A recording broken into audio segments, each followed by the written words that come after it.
It's the 1970s, and child abductions are an epidemic, and Finney Shaw is the latest victim.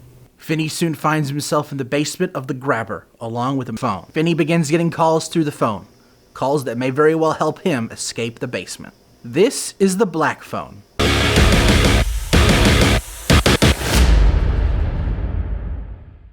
The Black Phone is...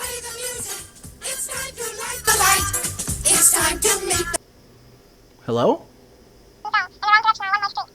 What do you mean the video won't continue if someone doesn't subscribe right now? But what if they're already subscribed? A like will suffice? Well, I would hope they would do that right now. Thank you for telling me this. Good day. Yes, I'm sorry, I don't have an actual black rotary phone. My prop department failed me today. And by prop department, I mean me. The Black Phone is the newest horror film from director Scott Derrickson. This is the film I imagine he went and directed instead of Doctor Strange in the Multiverse of Madness. And to be honest, I'm grateful for that. Not only did we get a solid Sam Raimi film with Doctor Strange, we also got a solid horror film with The Black Phone. This is a fantastic horror film with great scares, great performances, a great story, but also it mixes realistic scares and supernatural scares very well, in my opinion. Playing the film's heroes are Mason Thames and Madeline McGraw. Mason Thames plays Finney, the boy who is abducted and is stuck in the cellar in the basement of the Grabber. And he does a fantastic job in this film. A majority of his scenes in this film are just him in this basement. And one of the two things in the film he has to work off of is his cell's phone and one other character I'll get to in a bit. And the character himself is very engaging to watch. I just really enjoyed the character arc this character went on throughout the film, and I was very impressed by it.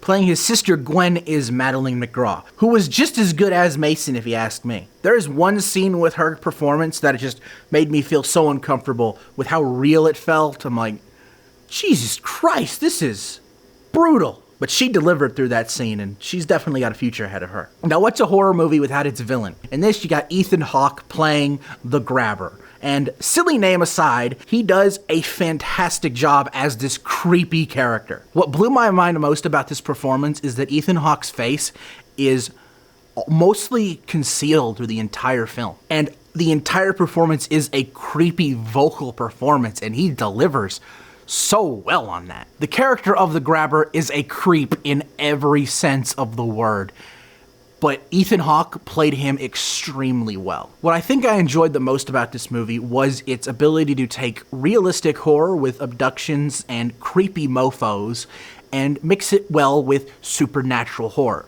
I'm not going to get too deep into the supernatural element of the film because I do think that would have been a great twist to the film, but for some reason it's in the trailers and I didn't agree with that decision. I thought that really ruined what would have been an amazing twist, so do yourself a favor and try to avoid the trailers for this film, because I'm even doing my best to avoid using scenes from the trailers that I feel are too spoilery, just because I think this film works so well with the twist. But just know that Scott Derrickson molded the realism and supernatural so well together in this film. It is a really great movie, a great and satisfying movie if you ask me. If I wanted to get nitpicky, I guess I could talk about how there were some plot points that I don't think were fleshed out very well. One having to do with the kid's mom and how she may or may not have had these powers. But I think the film does a great job with the story that it wants to tell. That B-plot doesn't bug me too much. Also, the dad character in the film is almost irredeemable, but yet we're supposed to feel bad for him, I think. And I'm just sitting there like,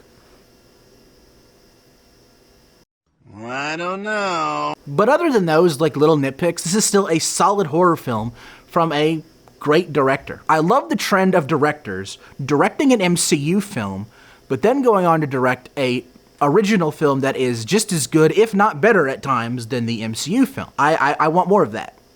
If you're a horror fan, I can definitely recommend The Black Phone. The performances are all great, the scares are fantastic, and the story is engaging as hell. It's a film that will definitely have you hooked from beginning to end.